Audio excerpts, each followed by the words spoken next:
Liverpool matching Manchester United's record of 20 English league titles. The Reds go to Chelsea this weekend, and ahead of that game, our reporter Alex Aljo caught up with manager Arne Slot. Arne Slot, thank you so much for joining us ahead of training. Congratulations, firstly. How would you sum up the last few days? As beautiful. It was for everyone that was involved a brilliant experience. The whole day before the game, during the game, of course after the game as well, and and the last few days have been days to look back on, a special occasion. A lot of celebrations, I'm sure. I'm sure you've seen it all. Tell us, who are the biggest party animals? I think that is the one that has the nicest song as well, Lucio Diaz. Yeah. He has some very good moves on the dance floor. Does he? He does. Does he? Also on as a football player, he has some very good moves, but on the dance floor, he's probably one of the best as well. We would love to see those moves. We've got to ask you, Arne, the question everyone wants to know: has Jürgen Klopp been in touch? If so, what's he said? Yeah, of course he's been in touch with me. The usual things. Congratulations, how special it is. Now you know how special it is. These kind of things. So definitely he was in touch, because we've been in touch with each other quite a lot during this season, mostly after games. But he is. I think he's shown it in social media as well, didn't he? He did. He's what a as lovely happy post that was. as all the Liverpool fans are. Arne, you've been here less than a year. Are you surprised with how quickly everything came together? Next season again, pitches have been outstanding throughout the whole season at Anfield, but also in our training ground. So all these things have to come together to be successful. And you do have a game on Sunday to prepare for. Back to work, hard work today. You put them through their paces. Talking about quality, then you talk about Chelsea. So the amount of quality that team has is unbelievable. So looking forward, I think it's one of the few teams this season that we've played against that were, I think I have to say, they were better than us at Anfield. They had more ball possession, in my opinion, controlled the game, dominated the game maybe. But in the end, we found a way to win that game. Almost a surprise that we are so many points ahead of them, looking back at that game. But now looking forward to play against them. There's a lot at stake for them, and of course there's a lot at stake for us still as well, because we want to end the season in the best possible way, because the end of the season is partly the end of the season, but it's also already the start of the new season for us. Now, Sean had said earlier, when you're in it, you don't realize how big the moment is. This is a story we're going to look back on and refer to as an incredible first season for Arne Slot, coming and replacing Jürgen Klopp. Everyone said it was one of the biggest jobs in English football, because Klopp had been so successful. And there he is, winning the Premier League title in his very first season. Tim, just how tough is that to do as manager? Amazing job what he's done. When he got announced, I was like, well, good luck with that, trying to emulate what that great man Jürgen Klopp give to the Premier League and to them group of players. But he's quite right. When you listen to him talk, he's talking about, well, you know what, I was left and inherited a good group of players. And there was a few problems there.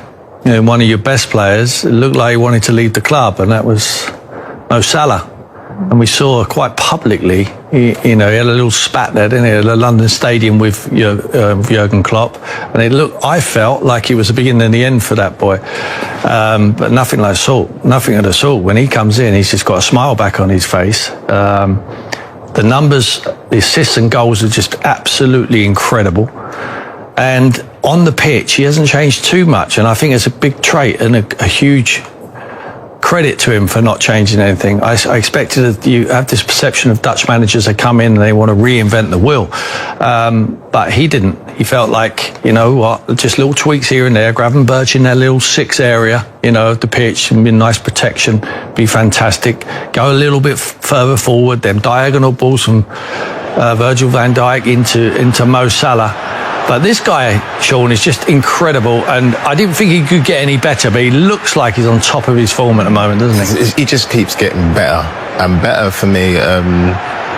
Like he always, I think when Mane was there and everybody else was there, he didn't get enough assists. Now he's getting the same amount of goals and more assists. But what I'd loved about this Liverpool team this year is that as many goals and as assists he got, other people were still stepping up to the plate to help them win. Like that finish there. I thought Gakpo this year was probably his best season. That's a fantastic finish from coming inside on the wing. But everybody played their part at some point, and I think they had in double figures of different goal scorers in this Premier League campaign win that they won. And key players coming up trumps as well in critical moments. Think about the Trent Alexander-Arnold goal winner not too long ago. There was a Virgil van Dijk winner not too long ago. We're seeing some of these incredible goals that they've entertained us with all season long. McAllister, of course, a wonderful goal scorer. Szoboszlai as well for midfield. I mean, he was bursting forward, just an incredible athlete. But they've all got ability, and players like Harvey Elliott got back to fitness, couldn't get a kick of the ball at the end. Quality like that. They had so much quality. Chiesa, who come to the football club, hardly laced his boots up. So it was really difficult for a lot of very good players to get an actual shirt number, really, and play part in this title race. So it all looks bright for the future. It really does. It looks like Trent possibly will leave the club, but Virgil signed on the dotted line. So is Mo. Very important players. You're quite right to say Gakpo looks like he's getting better and better. Diaz, for me, is always a threat. He plays right across the front line. He's outstanding. The midfield is probably the best balanced midfield there is. And Konate, when he plays again with Mo Salah there, at the back there with Virgil, it looks like they're the best partnership in the league at the moment. So, I mean, they've got to go and find a right back. That's what they've got to find. And Conor Bradley.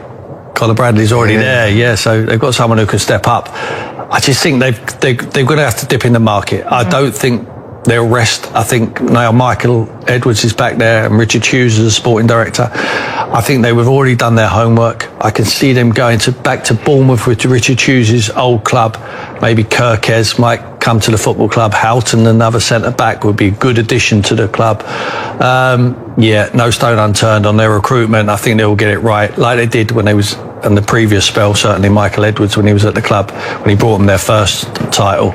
They're going to be the team to beat again next year, unfortunately, for everyone else. Yeah, you're already looking ahead to next season, and rightly so in terms of recruitment. Liverpool fans are probably still partying from what happened at Anfield on Sunday, because they've been waiting a long time to see them win a Premier League at Anfield in front of the Kop. Emotional scenes there, but it was a title that's not only celebrated here in England, it's a title that'll resonate all around the world, given, and you know this as an ambassador, given the global nature of this league.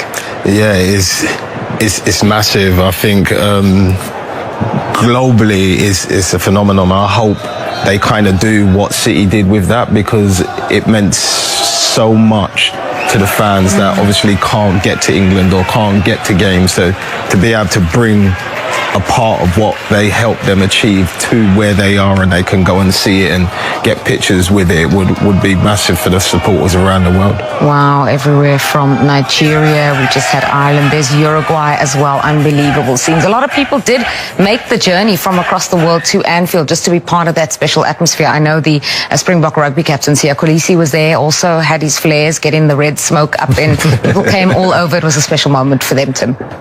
It's an institution around the world, Liverpool Football Club. One of the biggest clubs in world football, well supported. And I think Arne Slot going in there and taking over from Jürgen Klopp, everyone must have been very apprehensive. But it couldn't have worked any better for them. They've absolutely raced away with this Premier League title. And like I say, for me, I think they are going to be the team to beat next season. Well, they've wrapped it up already, and they played Chelsea on the weekend. Let's hear from Chelsea boss Enzo Maresca, who's been speaking about giving Liverpool a guard of honour at Stamford Bridge on Sunday. It's a tradition. It's something that you have to do, and we're gonna do, because first of all, they won the league, so it's they deserve that, and hopefully we can be there very soon. So the guard of honour, I know it's not compulsory. I know it's up to the club. I know it's out of respect. Has anyone ever, do you guys know, denied a club a guard of honor? Or do you think as professionals, there's admiration, there's, a way of saying you were the best team, we respect you and salute you? I don't know if anybody, I don't think anybody has refused it. But I think it's a good thing. I think you got to give kudos where kudos is due, and they've been the best and strongest team